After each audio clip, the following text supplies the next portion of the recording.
పరిగి నియోజకవర్గం మమదాబాద్ మండలంలో ఉన్నాం. ఇక్కడ చూసుకుంటే బీఆర్ఎస్ పార్టీ సీనియర్ నాయకులు రాజేశ్వర గారు ఉన్నారు. మొత్తం మీద కొప్పుల హరీశ్వర్ రెడ్డి ఉన్నప్పటి నుంచి కూడా బీఆర్ఎస్ పార్టీలో కొనసాగుతూ బీఆర్ఎస్ పార్టీకి అనేక సేవ కార్యక్రమాలు చేస్తూ ఒక కార్యకర్తగా ఒక నాయకునిగా ఉంటూ ఇక్కడ 2 సార్లు కూడా మమదాబాద్ గ్రామం లోపల మాజీ సర్పంచ్గా 2 టర్మ్ అలాగే ఒక ఎంపీటీసీగా 1 టర్మ్ కూడా పనిచేసి బీఆర్ఎస్ పార్టీ కోసం ఎంతో కృషి చేశారు. బీఆర్ఎస్ పార్టీలో కూడా ఇప్పుడు స్టిల్ నౌ కొనసాగుతున్నారు. బీఆర్ఎస్ పార్టీ అనేక సంక్షేమ కార్యక్రమాలు అయితే అమలు చేసింది గత కాలంలో. ఇప్పుడు ఆ పార్టీ అధికారం కోల్పోయి కూడా 22 నెలలు కావస్తుంది. ఎట్లా ఉంది ఇప్పుడు లోకల్ బాడీ ఎలక్షన్ కూడా రాబోతుంది. లోకల్ బాడీ ఎలక్షన్ ప్రకారంగా ఇక్కడ బీఆర్ఎస్ పార్టీ సీనియర్ నాయకులు రాజేశ్వర గారు ఉన్నారు.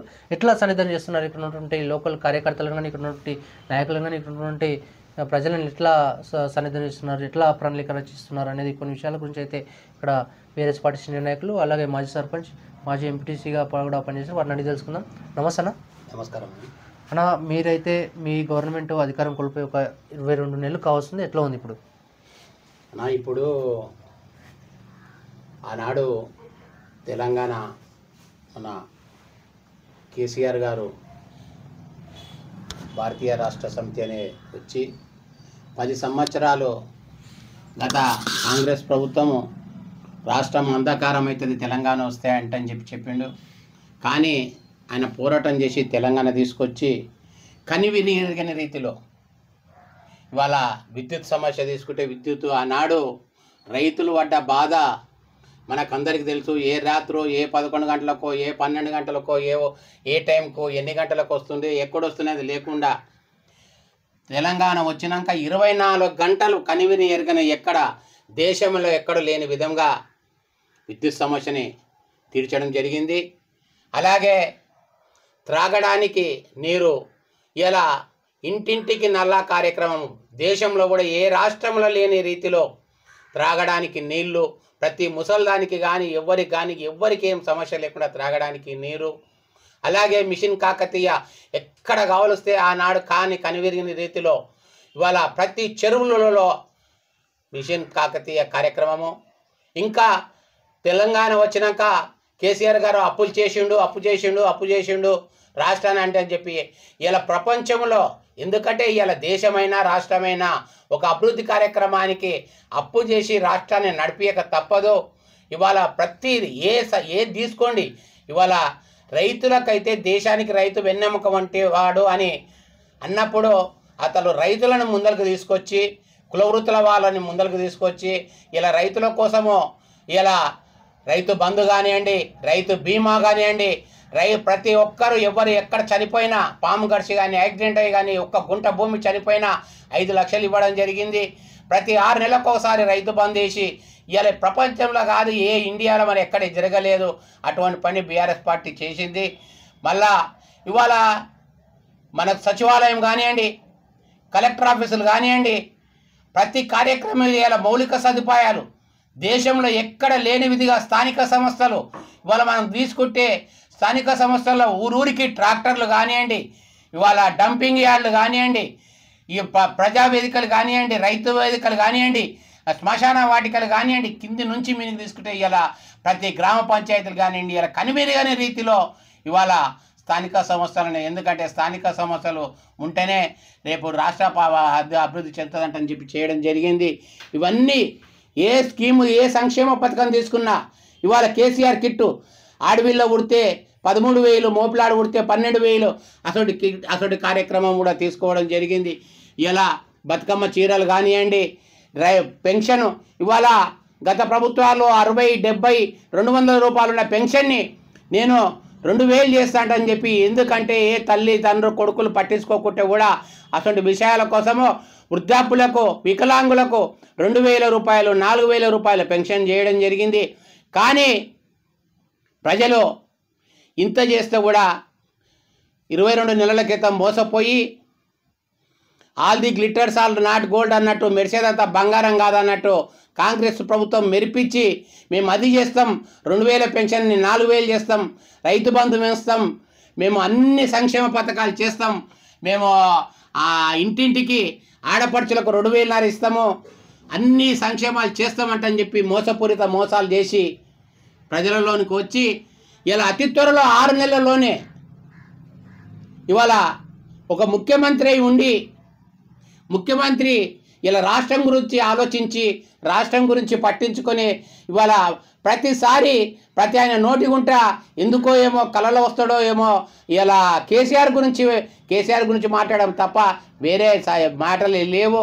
అదే కాకుండా ఇవాళ ఏ పథకం తీసుకుంటే ఆడపడుచులకు 2,000 ఇస్తానన్నాడు, ఇవ్వలేదు. తులం బంగారం ఇస్తామన్నాడు, తులం బంగారం కళ్యాణ లక్ష్మి లేదు, ఇంకా బతుకమ్మ చీరలు లేదు. ఏ సంక్షేమ పథకం తీసుకోండి, అన్ని సంక్షేమ పథకాలు. ఆడపిల్లలకు స్కూటీలు ఇస్తున్నాడు, లేదు. రైతు బీమా లేదు సమంగా. ఇవన్నీ ఏ పథకాలు తీసుకుంటా కూడా అన్నిట్లలో ఫెయిల్ కావడం జరిగింది కాంగ్రెస్ ప్రభుత్వం అని. ఇవాళ స్వతంత్రం వచ్చినప్పటి చూసుకుంటే కన్వీన్ రీతిలో ఇప్పుడున్న ఈ 22 పాలనలో కాంగ్రెస్ ప్రభుత్వం చాలా విఫలమైంది. రైతులు ఇక్కడ ప్రజలు ఎంత కోపంతో ఉన్నారంటే ఇవాళ పాయమంత అయిపోయినాక పెళ్లి ఎందుకు అన్నట్టు యూరియా గురించి కూడా ఆలోచన చేయని దుర్మార్గులు, ఈ దుర్మార్గ పాలన నడుస్తుంది అని చెప్పి. ఎందుకంటే మనం చాలా బాధపడ్డ రైతులు, కనీసం యూరియా కూడా ఇలా బంగారం అనేది దొరుకుతుంది కానీ యూరియా దొరుకుతలేదు అని చెప్పి చాలా బాధలో ఉన్నారు. ఏ ఒక్క సంక్షేమ పథకం కూడా రాలేదు. అదే మా గ్రామానికి వచ్చుకుంటే, గ్రామ విషయం తీసుకుంటే, నా గ్రామ ప్రజలు, నేను ఇలా నా ఒక్క కుటుంబం, నేను ఒక్కనున్నా కానీ నన్ను తోడుగా తీసుకొని నేను 2001 నుంచి సర్పంచ్గా, నా భార్య సర్పంచ్గా, ఎంపీటీసీగా ఉండి నేను నా జీవితం మొత్తం సర్వస్వం నా గ్రామాని కోసం నేను త్యాగం చేసిన. ఇవాళ నేను ప్రతిరోజు 24 గంటలు నా ప్రజల కోసం ఏ ఒక్క ఊర్లో నా గ్రామంలో ఎన్ని మౌలిక సదుపాయాలు కావాలో, త్రాగడానికి నీరు కానివ్వండి, సీసీ రోడ్లు కానివ్వండి, అన్ని సంక్షేమ పథకాలు ఇవాళ మా ప్రభుత్వం ఉన్నప్పుడు ఇలా 50 సంవత్సరాల నుంచి కానీ జూనియర్ కాలేజీని, మండలం లేని మండలాన్ని కానివ్వండి, అన్నీ మహేష్ అన్న ద్వారా ఇవాళ కేసీఆర్ ద్వారా మాట్లాడి తీసుకొచ్చి చేయడం జరిగింది. ఎన్ని మమదాబాద్ని ఎంత తీర్చిదిద్దాలో అంత తీర్చిదిద్దడం. అదే కాకుండా ఇవాళ నా ప్రజలు ఆరోగ్యంగా ఉండాలని చెప్పి కరోనా వచ్చినప్పుడు కూడా రాష్ట్రంలో ఎక్కడ లేని విధంగా రాత్రనక పౌలనక 24 గంటలు కష్టపడి నా ప్రజలను కాపాడుకోవాలని చెప్పి కరోనా విషయంలో నేను ఏమైనా సరే, నా కుటుంబం ఏమైనా సరే, నా గ్రామం ముందర ఉండి బాగా కావాలంటని చెప్పి అన్ని సంక్షేమ పథకాలు. ఇవాళ కాంగ్రెస్ ప్రభుత్వం వచ్చినాక భూస్వాముల వ్యవస్థ చాలా ఎక్కడున్నా ఇండ్లు గుల్చుకోవడము, ఎక్కడైనా స్థలాలు కబ్జాలు పెట్టడము, ఈ కబ్జా అవుతుంది. ఇవన్నీ చాలా కాంగ్రెస్ ప్రభుత్వంలో అరాచకాలు సృష్టిస్తున్నారు. కనుక ప్రజలు కూడా బాగా ఆలోచించాలి, మేధావులు ఉంటారు, అందరూ ఆలోచించాలి. మన గ్రామాన్ని, మన రాష్ట్రాన్ని మన చేతుల్లోనే ఉంది. మనం కుల మత వర్గ ప్రాంత భేదం లేకుండా మనం అందరం ఐక్యమత్యంగా ఉండి మన గ్రామాన్ని, మన రాష్ట్రాన్ని కాపాడుకోవాలటని చెప్పి తెలియజేస్తున్నా. ఏమైనా పెద్దల అవకాశం ఇస్తే మీ మహేశ్వర్ రెడ్డి గారు, మీ అధిష్టానం, మీ ప్రజలు ఇక్కడ ఆశీర్వదిస్తే మీరేమన్నా సర్పంచ్గా పోటీ చేసే అవకాశం ఏమన్నా కనబడుతుందా? తప్పకుండా. ఇప్పుడు ఆల్రెడీ నేను ఇక్కడ బీసీ జర్నల్ వచ్చింది కనుక సర్పంచ్గా కూడా నిలబడుతున్నా ఖచ్చితంగా.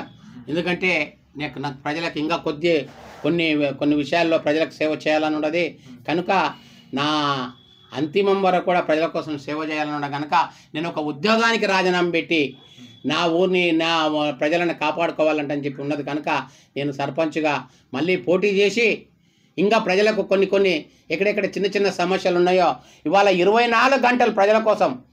ఎందుకంటే చాలామంది వస్తారు పోతుంటారు, వాళ్ళు ఎక్కడుంటారో తెలియదు, ప్రజలను పట్టేసుకున్న నాతులు గారు, అదే కాకుండా ప్రజలను పీడిస్తుంటారు వేరే నిలబడ్డవారు. ఇలా నేను ప్రజలను ఇవ్వని కూడా నా యొక్క కడుపులో పెట్టుకొని నా అందరూ ఒకే కుటుంబం అంటని చెప్పి ఒకే కుటుంబంలో నేను వాళ్ళ యొక్క సమస్యలను ఇవాళ చిన్న సమస్యలు పోలీస్ స్టేషన్ కానివ్వండి, ఒక ఎంఆర్ఓ ఆఫీస్కు కానివ్వండి, ఒక రైతు విషయంలో కానివ్వండి, ఒక పెన్షన్ల విషయంలో కానివ్వండి, వాళ్ళకు పోరాడి ఎన్ని కానివ్వండి వాళ్ళని చేసినా మళ్ళీ ఇప్పుడు కూడా ఇంకా అక్కడక్కడ చిన్న సమస్యలు ఉంటే కూడా వాళ్ళకి తీర్చి న్యాయం చేయాలంటని చెప్పి మళ్ళీ ఈసారి కూడా నాకు ప్రజలందరూ కలిసి నాకు ఆశీర్వాదం ఇస్తారంటని చెప్పి తెలియజేసుకుంటూ జై తెలంగాణ.